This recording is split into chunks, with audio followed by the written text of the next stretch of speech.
사랑하는 성도 여러분, 오늘 우리는 믿음의 여정에서 가장 근본적이면서도 깊은 신비를 마주하고자 합니다. 바로 기도입니다. 우리는 매일 기도하지만 기도에 대해 얼마나 깊이 이해하고 있을까요?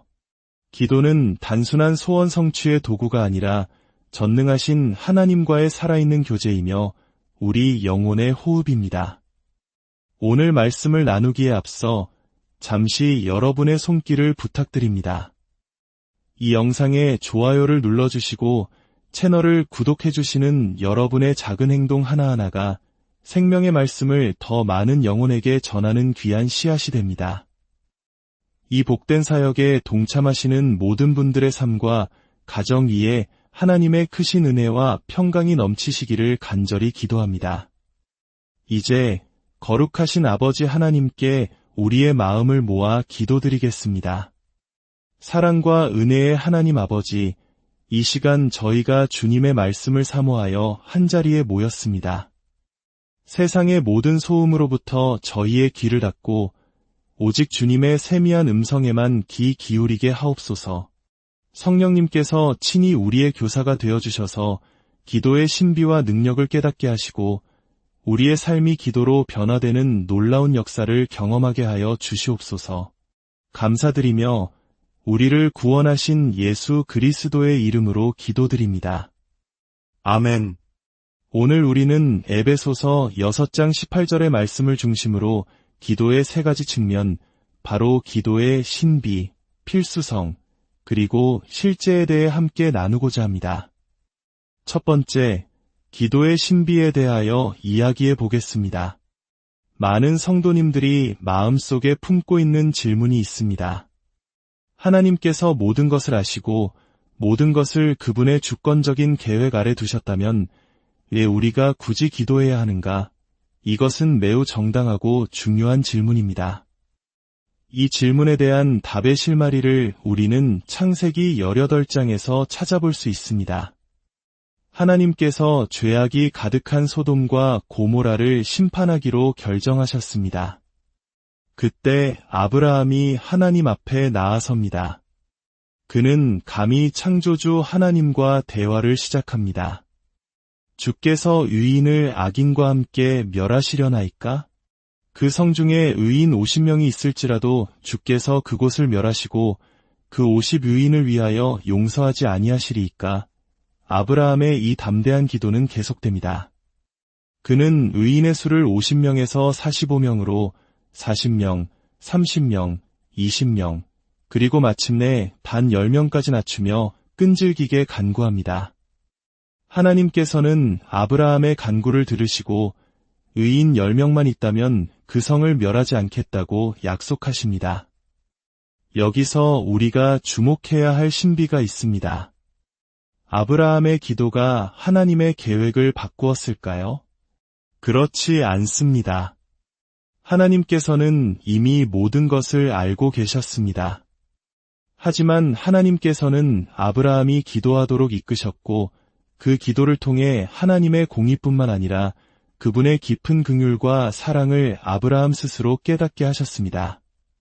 하나님은 결과뿐만 아니라 그 결과에 이르는 과정, 즉 우리의 기도라는 수단까지도 그분의 위대한 계획 속에 포함시키시는 분입니다. 우리의 기도는 하나님의 계획을 바꾸는 것이 아니라 하나님의 계획에 동참하는 거룩한 통로가 되는 것입니다. 요한복음 11장의 나사로 이야기에서도 이 신비를 엿볼 수 있습니다. 예수님께서는 죽은 나사로를 살리실 능력이 있으셨고 또 그렇게 하실 계획이셨습니다. 그러나 무덤 앞에서 예수님은 하늘을 우러러 큰 소리로 기도하십니다. 아버지여, 내 말을 들으신 것을 감사하나이다. 항상 내 말을 들으시는 주를 내가 알았나이다. 그러나 이 말씀하옵는 것은 둘러선 무리를 위함이니 곧 아버지께서 나를 보내신 것을 그들로 믿게 하려 함이니이다.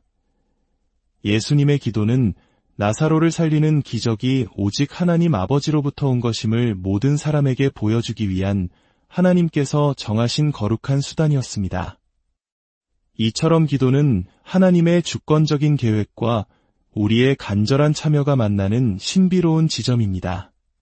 두 번째, 기도의 필수성입니다. 기도가 신비롭다고 해서 우리가 이해할 수 없는 영역으로 남겨두어서는 안 됩니다. 기도는 그리스도인의 삶에 있어 선택사항이 아니라 마치 숨을 쉬는 것처럼 절대적인 필수 요소입니다. 우리가 본받아야 할 가장 완벽한 모델은 바로 예수 그리스도이십니다. 마가복음 1장을 보면 예수님께서는 새벽 아직도 밝기 전에 일어나 한적한 곳으로 가셔서 기도하셨습니다. 겟세마네 동산에서는 땀방울이 핏방울처럼 되기까지 처절하게 기도하셨습니다. 하나님의 아들이신 예수님께서도 이토록 기도를 자신의 사역과 삶의 중심으로 삼으셨다면 연약하고 넘어지기 쉬운 우리가 기도 없이 단 하루라도 영적인 삶을 유지할 수 있겠습니까? 히브리서 기자는 믿음이 없이는 하나님을 기쁘시게 하지 못하나니 라고 말했습니다. 그리고 우리의 기도는 바로 그 믿음의 가장 확실한 표현입니다. 우리가 무릎 꿇고 기도할 때 우리는 눈에 보이지 않는 하나님이 살아계심을, 그분이 우리의 기도를 들으심을, 그리고 그분이 우리를 사랑하심을 온몸으로 고백하는 것입니다. 혹시 여러분 중에 기도를 사치스러운 것으로 여기는 분이 계십니까? 바쁜 일상 속에서 따로 시간을 내야 하는 부담스러운 숙제처럼 생각하십니까? 그렇지 않습니다.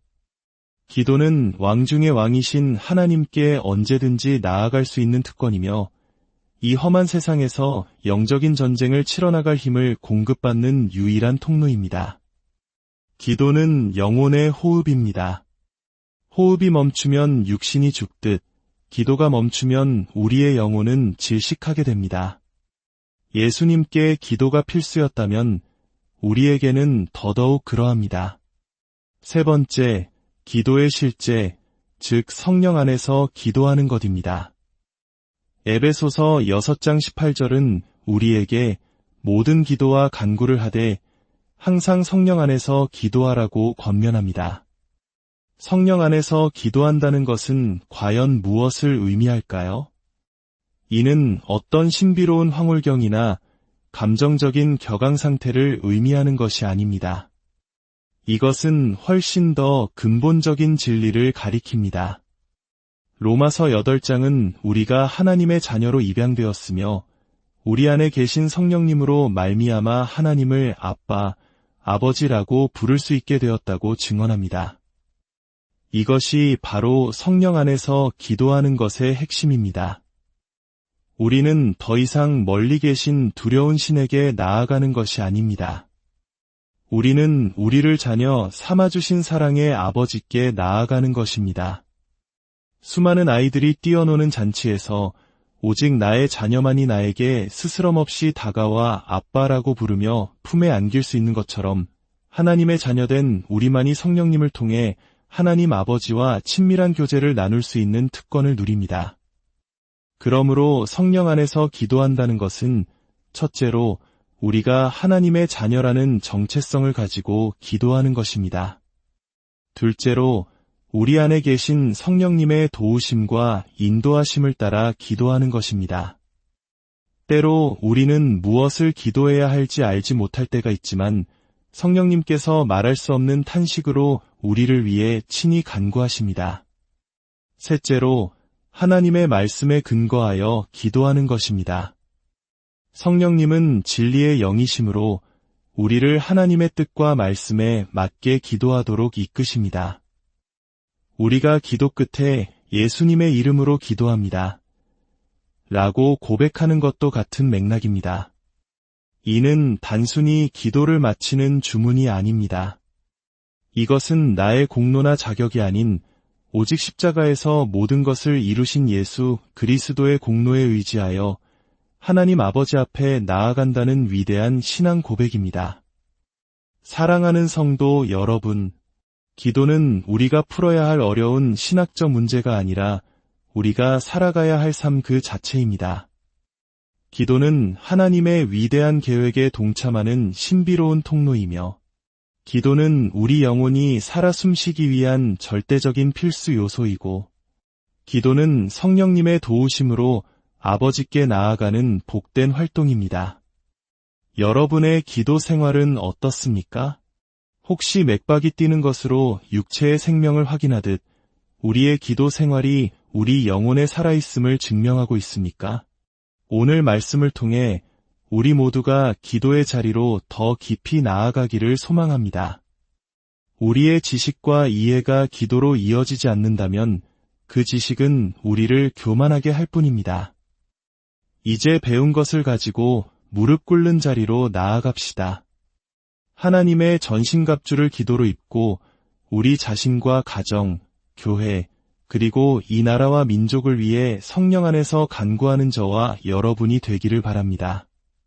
주님께서 우리에게 가르쳐 주신 기도를 기억하며 우리도 이렇게 간구합시다.